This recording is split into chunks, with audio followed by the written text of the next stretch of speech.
গত মঙ্গলবার চলে গেছিলাম আমরা নূরপুরের মেলা, যেখানে অনেক ভিড় এবং অনেক মেলা হয়। তোমরা তো দেখেছো বোধহয় অনেকে, অনেকে হয়তো জানো না, যা আজকে এই ভিডিওর মাধ্যমে জানতে পারবে। মেলাটা প্রায় অনেক বছরের পুরনো, আর আস্তে আস্তে এটা আরো অনেক বিরাট রূপ ধারণ করছে। দেখো, এই গেটটাও আগে সেরকমভাবে সুন্দর ছিল না, আস্তে আস্তে এত সুন্দরভাবে করেছে। আমি তো প্রায় 10 বছর পরে এলাম বোধহয়। আমি প্রায় ছোটতেই এসেছি, আমার ভালোভাবে মনে পড়ছে না। আর এটাই আমার বড় হয়ে প্রথম জ্ঞান হয়ে প্রথম, বুঝতেই পারছো। আর এত লোক, আমি সত্যি এরকম জায়গায় আসিনি কখনো।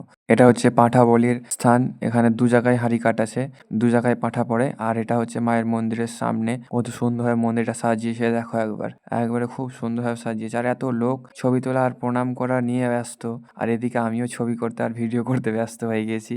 তো তোমরা কে কে নূরপুরের মেলা এসেছো অবশ্যই কমেন্টে জানাতে ভুলবে না কিন্তু। আর আমি তো এসেছি প্রায় অনেক দিন পর, তো দেখে খুব অবাকই হলাম যে এত লোক, এত মানুষজন। আর বন্ধুদের সঙ্গে গেছিলাম, মা বাবার সঙ্গে গেলে তো আলাদা ব্যাপার। তারপরে আমরা আস্তে আস্তে মেলার দিকে যাচ্ছি, দেখো প্রচুর ভিড়, আমি মেলার মন্দির থেকে বেরোতে পারছিলাম না। আর বেরিয়ে দেখো এখন আস্তে আস্তে মেলার দিকে যাচ্ছি। আর এই দেখো, এই হচ্ছে সব থেকে বড় বড় দোকানগুলো এখানে বসেছে। আর অনেক রকম শো, জলপরি আর কি কি বসেছে আমি ঠিক বুঝতে পারছি না, মানে কোনোদিন আমি চাপিনি তো। আর এটা হচ্ছে the biggest devil in my life, মানে এত বড় ভয়, আমি সত্যি এটা ছাড়া আমি কোনো জায়গায় এরকম পাইনি ভয়।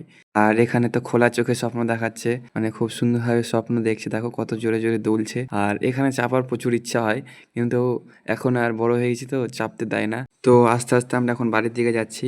আর এটাই ছিল আমাদের ভিডিও।